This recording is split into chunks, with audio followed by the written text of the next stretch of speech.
Daf Yomi Tractate Zevachim, page 52a, top of the page, with the words Divarai Legavai Levarai Ha'ain Yesod Lifnim Yatzmo, such that with regard to an offering for which he sprinkles the blood on the external altar, he should pour the remainder of the blood on the inner altar. And this is analogous to the halacha that he pours the remainder of the blood sprinkled on the inner altar on the base of the external altar. This is not possible, but the inner altar itself does not have a base, and therefore it is not possible to pour the remainder of the blood on the base of the inner altar.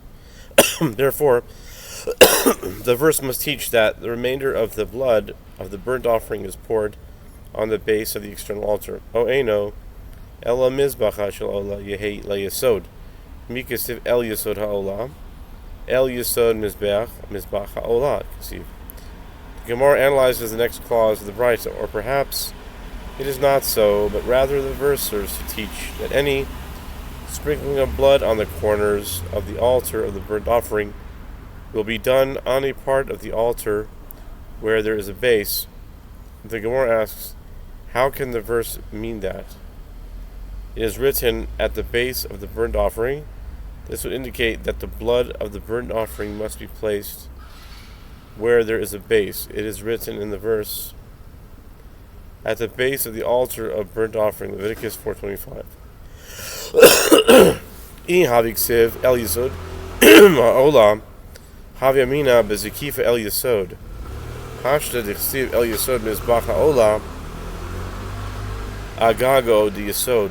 The Gemara answers, even if the verse were to be speaking about the sprinkling the blood of the burnt offering, and it is not referring to pouring the remainder of the blood, the term altar of is necessary, because if it were written at the base of the burnt offering, I would say that the priest must sprinkle the blood on the upright wall of the base of the altar, meaning the side of the base rather than on the upper surface of the base. Now that it is written at the base of the altar of the burnt offering, it means that the blood must be sprinkled on the upper surface of the base. Amar Yishmael Gag Yisod Lama Likra Kal V'chomer Hu Ma Shir Yachatas She'ena Bechaperes Te'una Gag Yisod Tichilas Ola Shemechaperes Eino Din She'te'una Gag Yisod. The Gemara explains the next clause of the Brisa based on this understanding. Rabbi Yishmael said, why do I need a verse to teach that the blood must be sprinkled on the upper surface of the base of the altar? It can be delivered via a kal v'chomer inference, just as the remainder of the blood of a sin offering which does not affect atonement nevertheless requires that it must be poured on the upper surface of the base of the altar. With regard to the initial sprinkling of the blood of a burnt offering which affects atonement, is it not logical that it requires the upper surface of the base of the altar? Amar Rabbi Akiva Uma Shir Yachatas She'mechaprin Vein Bayin Lechaper Te'una Gag Yisod Tchilas Ola She'mechaperes Uba Lechaper Eino Din She'te'una Gag Yisod Im Kein Ma'atam Eloima Yisod Mizbeach HaOila Ten Yisod Lemizbeach or Lemizbacham Shel Olam. Rabbi Akiva explains similarly and said, and just as the remainder of the blood of a sin offering, which does not affect atonement and does not come for atonement, nevertheless requires that it must be poured on the upper surface of the base, with regard to the initial sprinkling of the blood of a burnt offering, which affects atonement and comes for atonement, is it not logical that it requires the upper surface of the base of the altar?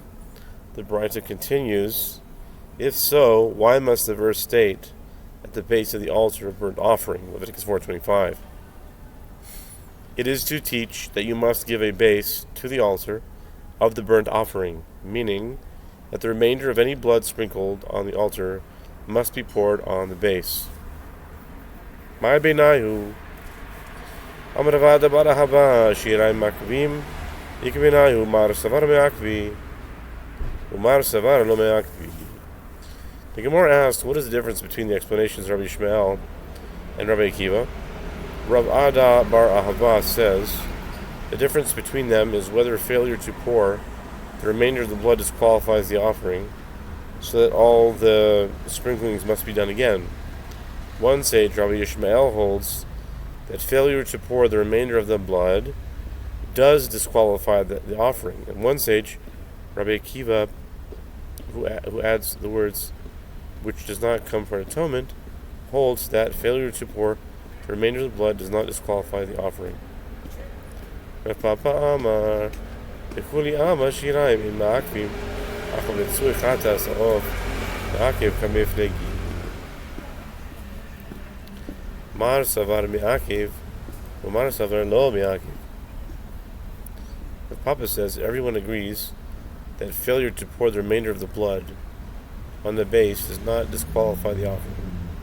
But here they disagree with regard to the issue of whether failure to squeeze the blood from a bird sin offering after sprinkling the blood disqualifies the offering or not.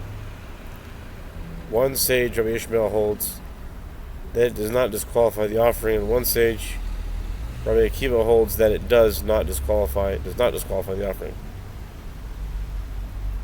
Rabbi Shmuel holds it does disqualify, and Rabbi Akiva holds that it does not disqualify the offering. Okay. Tanya. Kavasi de Papa. Yeskol adam yishpoch. Alright. Yeskol adam yishpoch. Ma tamed lo meravar. Limed al par yom ha-kippurim. Sheta'un matan dam yisod divrei Rebbe. It's taught in the Braita, and according to the opinion of Rav Papa, that even Rabbi Yishmael agrees that failure to pour the remainder of the blood on the base does not disqualify the offering. The verse states, and the priest shall sprinkle the blood on the corners of the altar of sweet incense before the Lord, which is in the tent of meeting. And all the remaining blood of the bull he shall pour out at the base of the altar of burnt offering, which is at the entrance of the tent of meeting, Leviticus 4:7. What is the meaning when the verse states of the bull? Seems to be superfluous, as the entire passage is referring to the bull. This serves to teach the halacha of another bull, meaning the bull of Yom Kippur, which also requires placement of blood on the base of the external altar. This is a statement of Rabbi Yehuda Hanasi. Amar Rabbi Yishmael, Kal v'chomer, Ma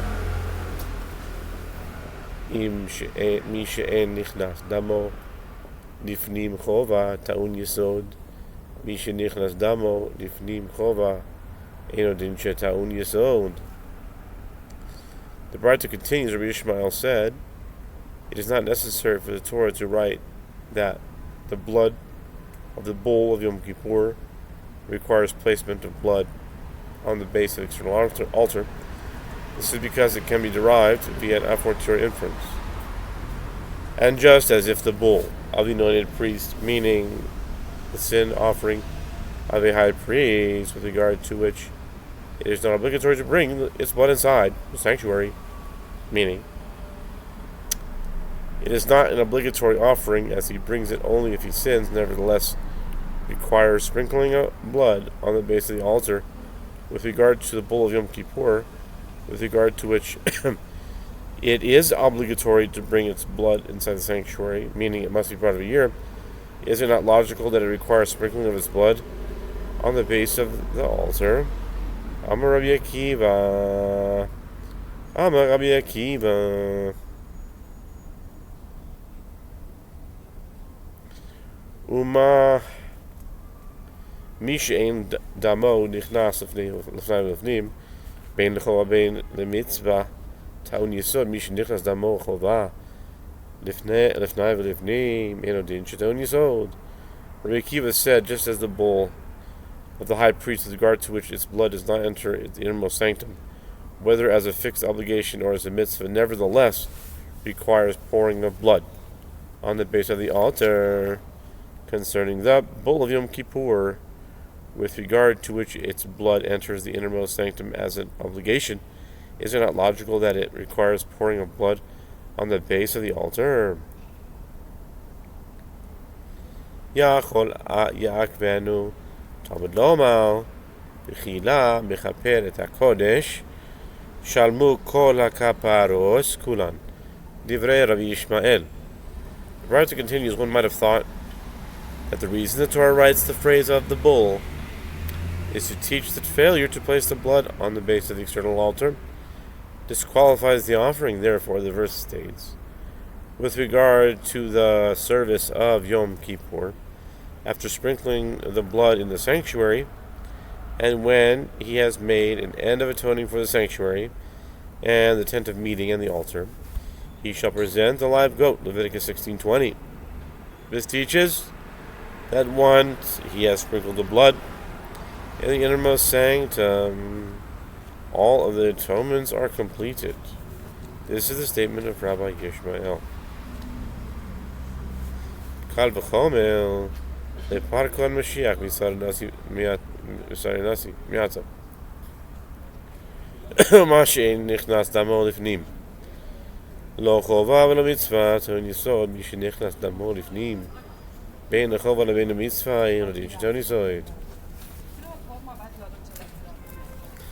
The Brayta continues from now, meaning based on this, one can say the Kal V'chomer inference to derive the halacha of the bull of the anointed priest from the halacha of the goat of the king, just as the goat sin offering of the king, with regard to which its blood does not enter inside the sanctuary, whether it is as a fixed obligation or as a mitzvah, but it is sprinkled like other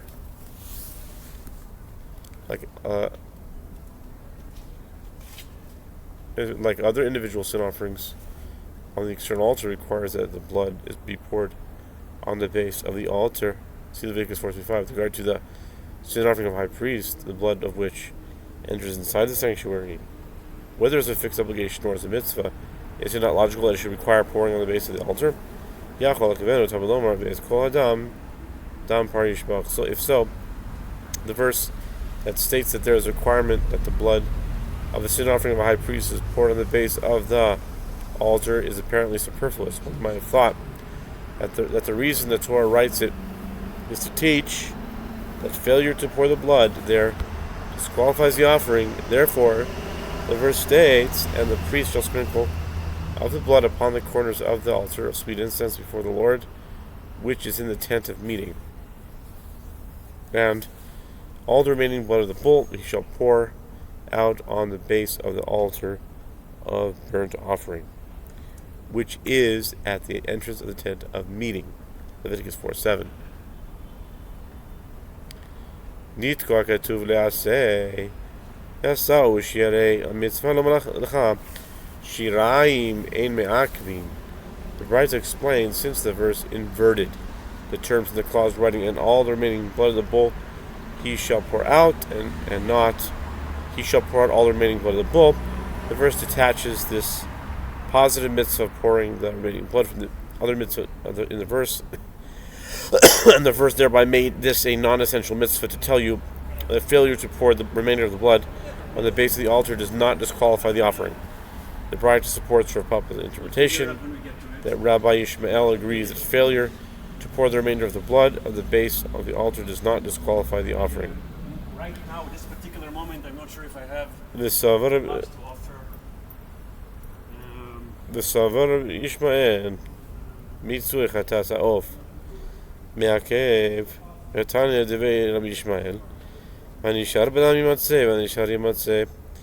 The Gemara asks, but does Rabbi Yishmael hold that failure to squeeze out the blood of a bird sin offering disqualifies?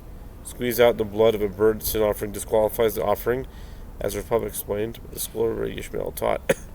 The verse states, and he shall sprinkle of the blood of the sin offering upon the side of the altar, and the remainder of the blood shall be squeezed out at the base of the altar. it is a sin offering, Leviticus 5:9. This means, and the remainder shall be squeezed out, meaning it needs to be squeezed out only if some of the blood remains.